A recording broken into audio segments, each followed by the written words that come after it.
So today is January 1st, 2025. And I've been reflecting a lot on that and what it means and what's ahead. And I've been looking behind me as well, which I think I'm kind of making the decision to not look back as much, but to look forward much more. Without forgetting what's behind me, though, because, you know, obviously everything behind me is what brought me right here. But I don't want to focus too much on the past because I feel like there are things in front of me that are going to be complete surprises. You know, there's like a whole world of unknown things out there in front of me. And I want to be able to embrace them and not be overly influenced by what's behind me. You know, I want to take the knowledge from what's behind me, and, you know, I want to take the experience that I've had and the experiences that I have had, and I want to use them and be smart, you know, be a little bit smarter this year than I was last year, a little bit more open than I've been, all of it. You know, that's what I hope for every year. And so one thing that I'm really grateful in this new year is that my YouTube channel here has kind of taken a step forward. You know, I'm not going to say it's exploded or anything like that, but it's certainly taken a step forward. And it's in a different place than it has ever been before. And I'm reflecting upon a few things when I think about my YouTube channel. You know, first of all, I'm in the middle of a gigantic project, you know. In 2020, I had a play that was opening at the Signature Theater in New York City. And it got canceled because of the pandemic. And I actually thought that that work that I had been, you know, developing for 2.5 years and working with some amazing collaborators, I thought it was gone forever. You know, I thought I would never revisit that work. It just took too much out of me to get to that point. I was so primed for that performance, for that opening.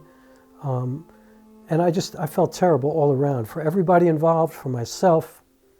I mean, I was the only one on stage. Well, actually, that's not true.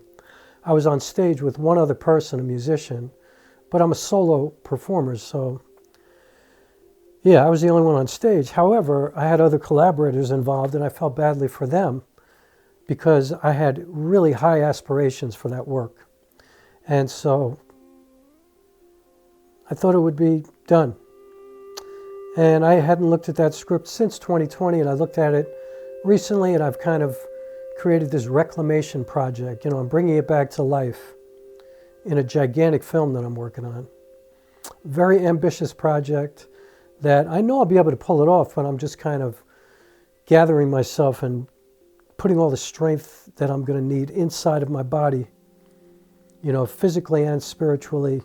You know, when I embark upon a project like that, I get really serious about it, and my nutrition gets really, really strict, you know, because that's part of not only my physical self, but my spiritual self. You know, it's part of my, you know, the way I go about things. And I don't make any negotiations with myself. You know, once I set the path that I'm going to follow for a project, I follow that path religiously. Because, you know, my experience has been that that's the only way I can get to where I want to go. If I lay out a plan, and I actually go into my calendar, believe it or not, I used to do this manually with a day runner, but now digitally I'll go into my calendar and I will set every day of that calendar for a year. Rehearsals, writing, meetings, whatever, I set it for a year. Now obviously, things can happen in your life, and I do remain flexible with important things. If something happens to somebody I care about, or if I have a meeting that I have to go to that's been unexpected, of course, you know, I stay flexible to that. But other than that, this is what I'm doing, you know. And anybody who's around me in my life has to understand that this is what I'm doing, and this is the way I'm going about it, you know. And this is the only way that I can see accomplishing this goal, you know, finishing this project, honoring this work, this story, these characters, whatever it is. This is the only way that I can see getting it done properly. And so I do, you know, that's how I do it. And so I'm really excited about that. But obviously, I'm trying to figure out how to honor YouTube properly because, you know, over the last couple of weeks, I find myself looking at YouTube in a completely different way than I ever have. And that's because what I realized is the power of YouTube is immense. It's vast. You know, like I can make a video that, so far the biggest video that I've had has reached 12,000 people. So where else can I promote my work or talk about my work or introduce myself to people, to 12,000 people in one fell swoop? I mean, that's almost impossible. Even on social media, you know, that's like a scrolling life. It's a lot different than YouTube. YouTube, people come to your channel, and if it's interesting, they stay there and they watch it like a TV show or like a short film. And in my case, sometimes it's like a long film. Because I tend to, you know, I've posted 45, 50-minute YouTube videos. And so I'm looking at YouTube like I could really take advantage of this platform to make the best contribution that I could possibly make with my work. Like, you know, maybe for my movies, YouTube is the best place for them to be. I can monetize them here. You know, if they're at Amazon and Netflix and places like that, you know, I mean, Netflix, yeah, people have to have a subscription, Amazon, but most of these streaming services like Tubi TV and Mubi and places like that, people have to pay $2.99, $3.99 to stream a film. Or if they really want to be, you know, supportive, they could pay $14.99, $19.99 to own it, which only means you could watch it every day for the rest of your life if you want. And so I think about that. I'm like, maybe YouTube is a better place. Maybe I can distribute this work in a platform where I'm creating a community, where people are with me, you know, all the time.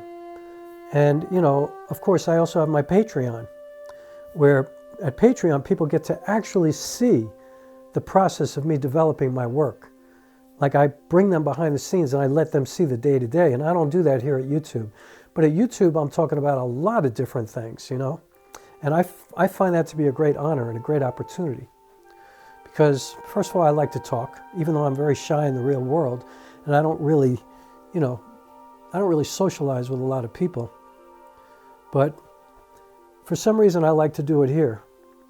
And I find YouTube to be a much more supportive and positive type of space compared to Facebook or Instagram. You know, rarely do I get some asshole coming to my channel that I gotta drop off. You know, it's not common. You know, most of the comments that I get are just really, really positive and supportive and generous. And I love that. And so I have to commit to this too, because, you know, now I'm getting paid for it as well. And I find people, when they come to my channel, they really, you know, like, I feel like I'm a truth teller. You know what I mean? Like, I tell the truth. You know, I'm not going to come up here and make shit up and lie about things. And a lot of YouTubers do that. A lot of people in general do that, you know.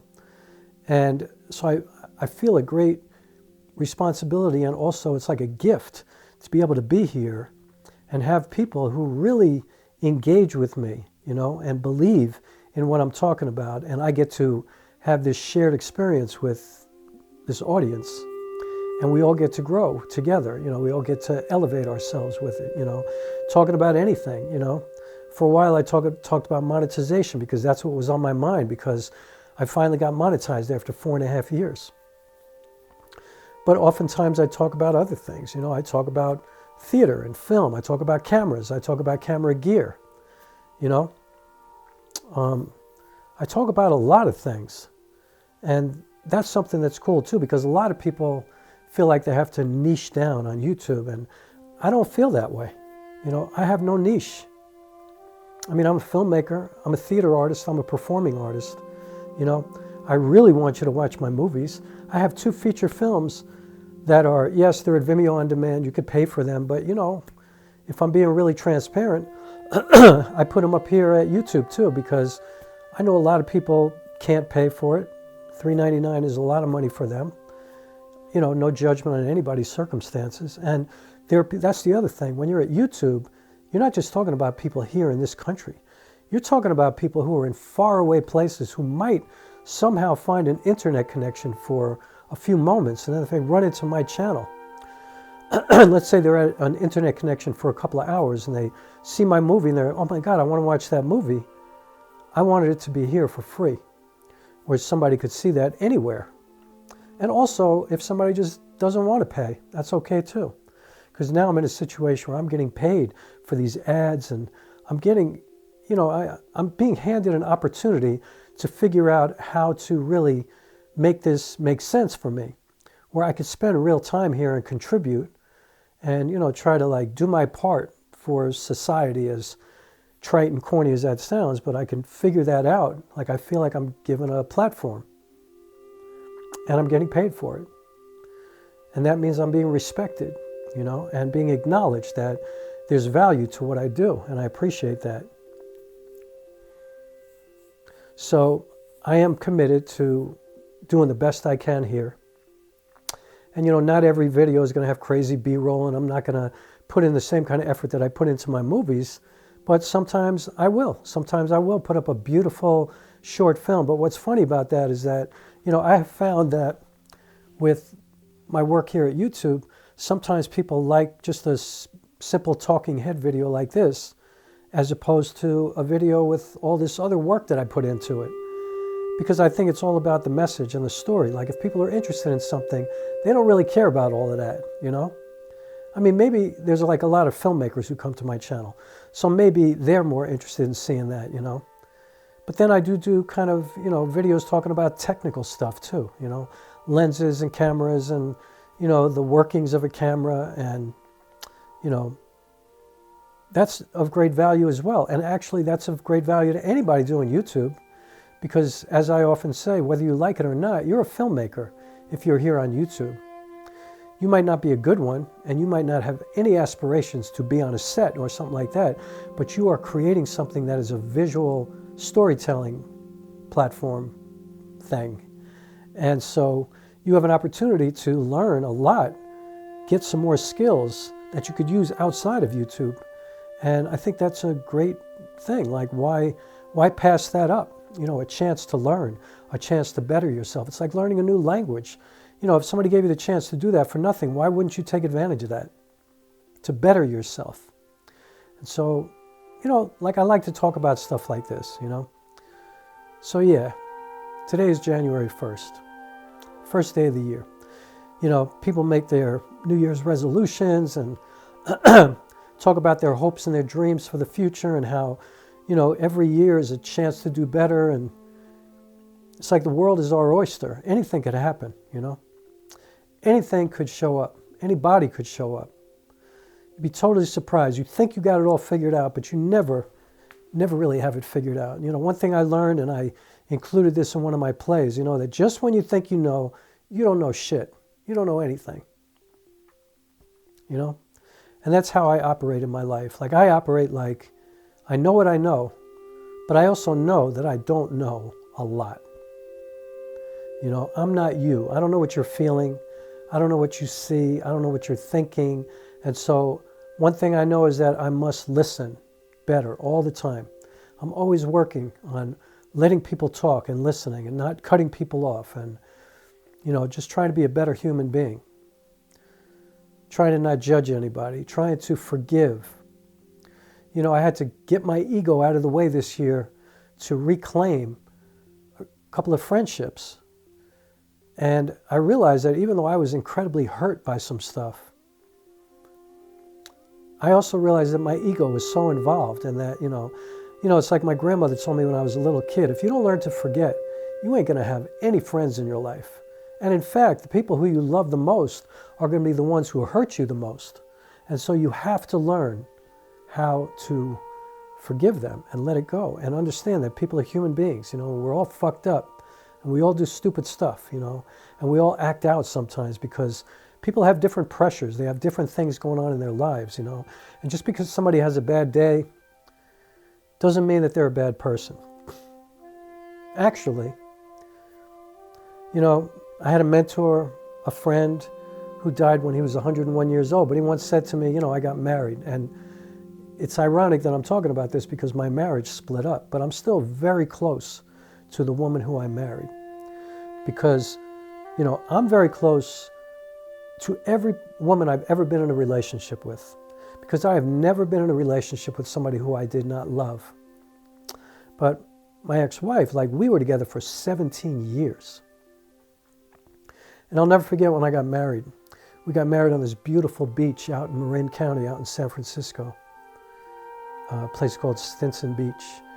And this man said to me, Rocco, he used to call me Rocco, which I hate, by the way, so please don't call me Rocco. Just Rock is good.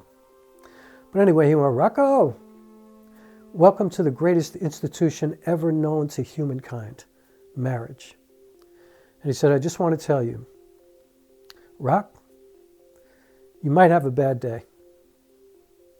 You guys might have a bad week. You might have a bad month. I mean, you might have a bad year. I mean, Rock, if I'm being really honest with you, you might have a bad decade. You might have 10 horrible years that you're fighting through all the time. And it's just like, it's difficult. But at the same time, you're going through this journey together. You know, you've committed to one another. You're living your life now, not only for you. You've agreed to share this space with somebody.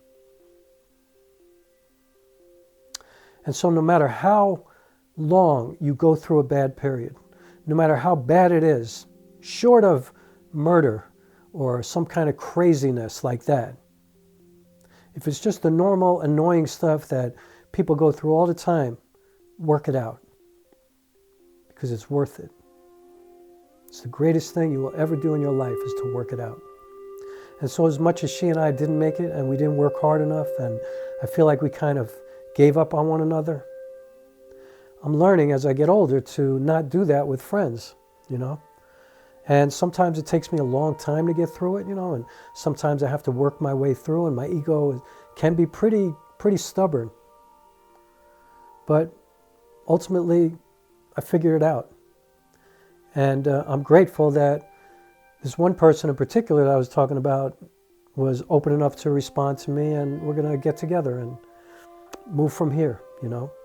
And I got to tell you that, in my opinion, the relationships that I love the most, the relationships that I admire the most, that I respect the most, are the ones who've been through horrible shit and somehow found a way to get through them together and continue on with this, you know, this strength that they have now, that this proof that they can get through stuff and get to a better place. I mean, it teaches you so much about life in general, you know. It teaches you that no matter what, it's worth fighting for something. I mean, it is a good lesson to know when to leave, too. And it is a valuable lesson to know when something is toxic and hurting you and destroying your life. But that's common sense, you know. It's good to know when you're just not doing enough to make it work. You're being selfish, you're being self-centered, you're being narcissistic, you know. You're being self-destructive. And so I think, now that I've talked about that for 10 minutes or something, that's what I'm thinking about as this year is moving into its beginning stages, that I want to do better. And I'm applying all of that to my work always. You know, I've always been able to do that with my work, but I'm applying more humanity into my work as well. And again, I think I do my work better than I do anything else in my life.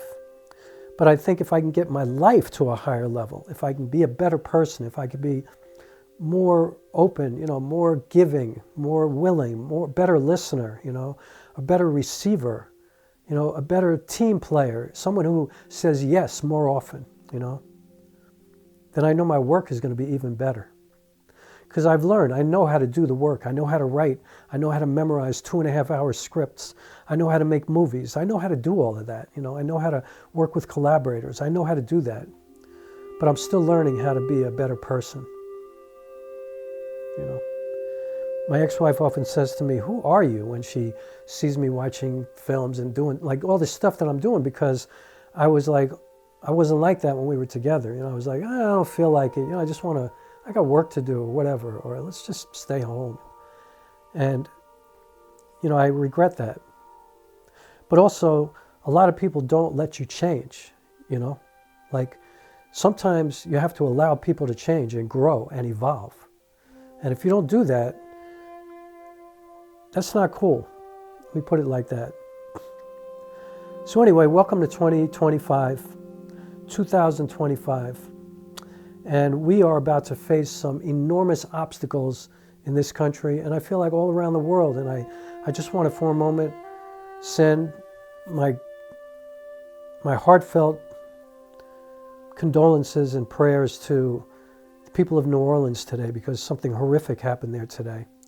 Somebody drove a truck through downtown area there and killed a bunch of people. And so, I mean, the world is going crazy in a lot of ways. And as we enter this new world, I think we're all going to have to figure out how to stick together, empower one another, help one another, be genuine with one another, have each other's back, encourage one another to get through this difficult time, because we're going through a really difficult time. And the only way we're going to get through it is if we love one another. You know, and I'm talking about people who are not in politics, who are not billionaires, who are not the people in power. But we have the power. There are so many more of us regular people than them. And so we have to stick together and take care of one another. So let's do all of that. And thank you so much for inspiring me and for lifting me and holding me. I don't take it for granted. I appreciate it. When I write to you that I don't take it for granted and I appreciate it, I mean that from like the middle of my spleen, from every organ in my body, I mean it. I appreciate it. I know that there are plenty of places you could give your time. And the fact that you come here, I appreciate that so much. So here's to the best year of our collective lives sitting in front of us. How about that? Let's have a great year. And have that build to go into the next year, and so on, and just continue to fix all that is fucked up right now and make a better world. Why not? Right? Let's do that. Please subscribe. Please hit the like button. People are always telling me to do that. I always forget to do it.